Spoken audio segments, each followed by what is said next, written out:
Al құрметті достар, видеоролигімізді әрі қарай жалғастырсақ, екінші бөлім, яғни Excel программасында қалай жұмыс істеуді үйренуге болады.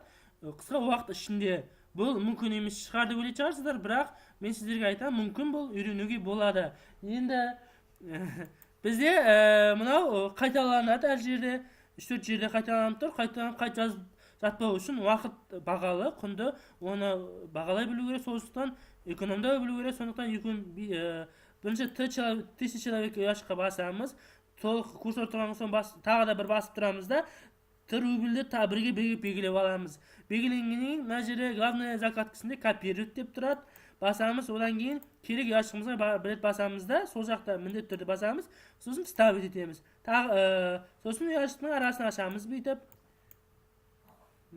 Келгенше ашамыз, мынаны да ашамыз. Келесі дәл осы операцияны келесі яшыққа да қайталаймыз.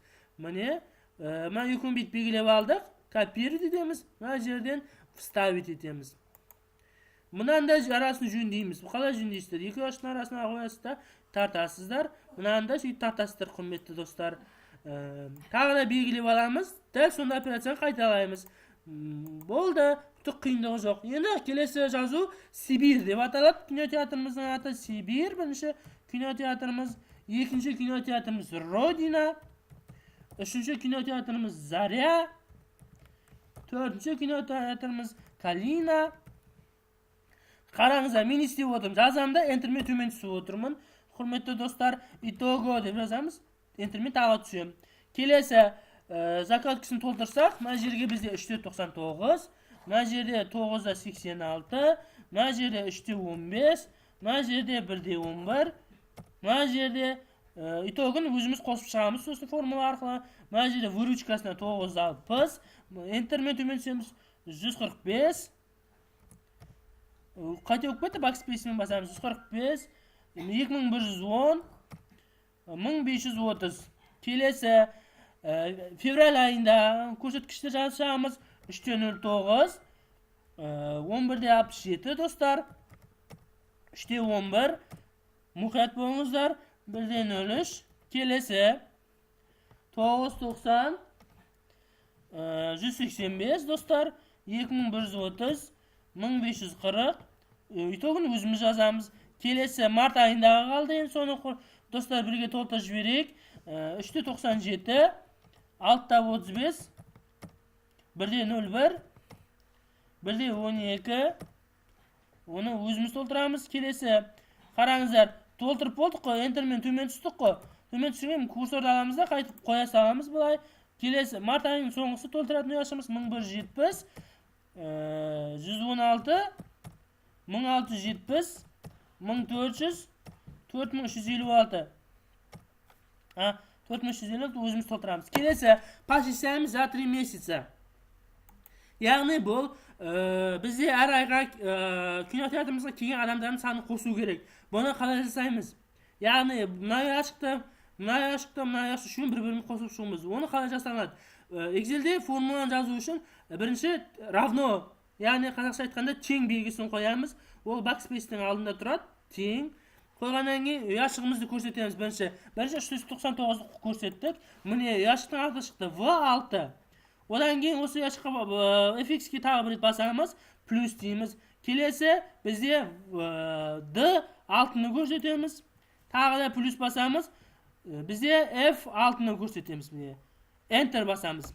Бітті. Құрметті достар, өзі автомат түрде қосып шықты. Дәл сондай выручкаға қайталаймыз. Неден бастаймыз? Қалай ойлайсың? Әрине равно, тең. Одан кейін выручка, январь айында выручканы көрсетеміз. Міне яшығымыз көрінді. Одан кейін плюс, февраль айында выручка. Міне E6 яшығымыз көрінді. Одан кейін март айында выручка. G6 ол да көрінді. Бұғаннан кейін басамыз, enter басамыз әрине. Келесі, енді қайтып бүкіл бәріне формуланы қайтып жазып жатпау үшін теңдеп, оны екі яшықты бетіп белгілеп аламыз. Бұлар белгілеп алғаннан кейін дәл астындағы формулалар бірдей бәрінің. Бірдей болғандықтан біз сөйтеміз. Егер формулалар әртүрлі болғанда олай істеуге болмайды.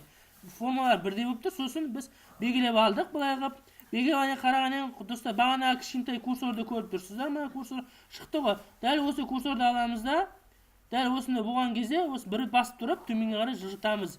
Автоматты түрде қарасаңыздар формуласы міне.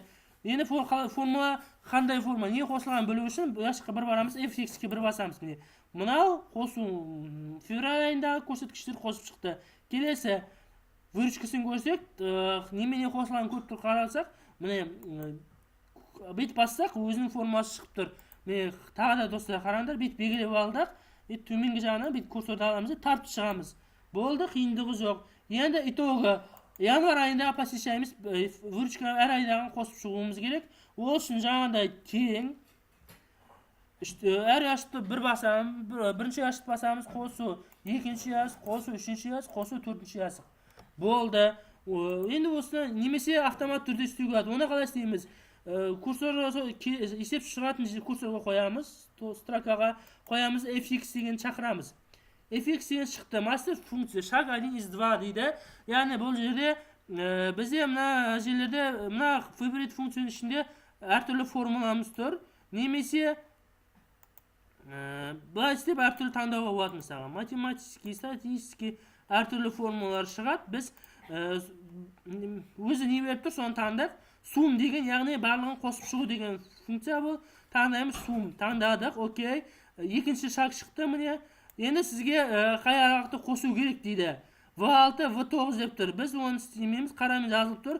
Оны өшіріп тастаймыз да, қолмен қазір ештеңе жоқ. Бір басып тұрамыз да, төменге қарай жылжытамыз. Яғни V6-тан V9-ға дейін жылжып шықтық, бізде 18-де 11 шығып тұр. Тағы да кіреміз, fx-ті басамыз, сум, окей. Одан кейін бүйтіп мына жер керек яшығымыз бір рет басамыз да, төмен жылжытамыз міне. Окей, болды. Енді әрі қарай жаңағыдай қайталап отырмау үшін курсорның төмен жағына апарамыз да, стрелка тұр, сол стрелканы тартамыз. Стрелка шыққан кезде тартамыз бүйтіп.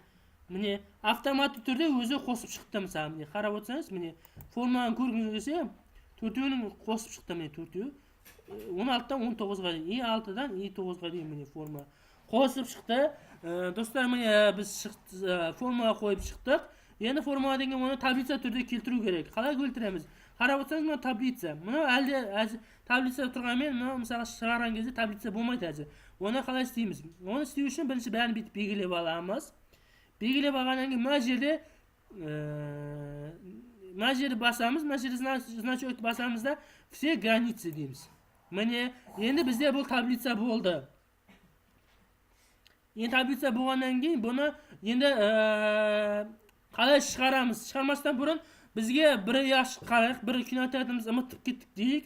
Оны қалай вставить етеміз? Қосамыз бұл жерге. Ол үшін керек яшықтың қоямыз. Керек яшық қоямыз да осы жерде төменгі жақ сан ретіне барып бір рет басамыз. Ол жақ осыны курсор шығу керек. Басқаннан кейін оң жақты басамыз. Вставить дейміз. Міне, өзі автоматты түрде бір строка қосып шықты. Столбецкийде сөйтуге болады. Мысалы, бір рет басамыз, оң жақты басамыз, вставить етеміз. Енді өшіріп тастауымыз үшін осыны яшық қоямыз да, оң жақты басып, удалить етеміз. Мысалы, мына строкада керек емес, удалить етеміз. Енді бұны қалай печать етеміз? Сұрақ әрине, оны печать ету үшін разметка страница барамыз, ориентация, книжный таңдаймыз. Одан кейін мына жерде проценті тұрады. Қарап отырсаңыздар, достар, қазір 100% деп тұр. Бір басып көрейік, өзгертіп. 95%. Яғни біздің жазуымыз үзік-үзік сызықтың ішінде орналасса, біздің қиналмай қағазға шығады. Егер асып кеткен жағдайда, оны қайтып осы жерде процентін азайту арқылы 90% десе уже азайды, уже кішірейіп жатыр мынау көрінеді. Енді біз 95-ке қояйық. Қойдық, одан кейін белгілеп аламыз бәрін.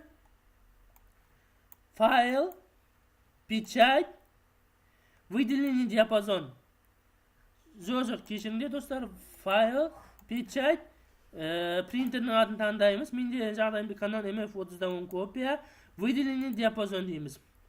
Выделение диапазон, и мына жерде қанша копия керек, сонша біз таңдаймыз. 2 копия ма, 4 копия ма, өзіміз білеміз. Окей деп басамыз, сол кезде мына қарағыңыз сізде қағазға шығады. Тағы да енді формуламен жұмыс істейік. Енді нумерация жазу керек. Excel'de biz mesela numeratsiyani unutib ketdik deylik, mana bu yerda yoshimiz durust turmaydi. Mana yoki yoshlikda biriktirib jibrik. Bitta alamizda belgilab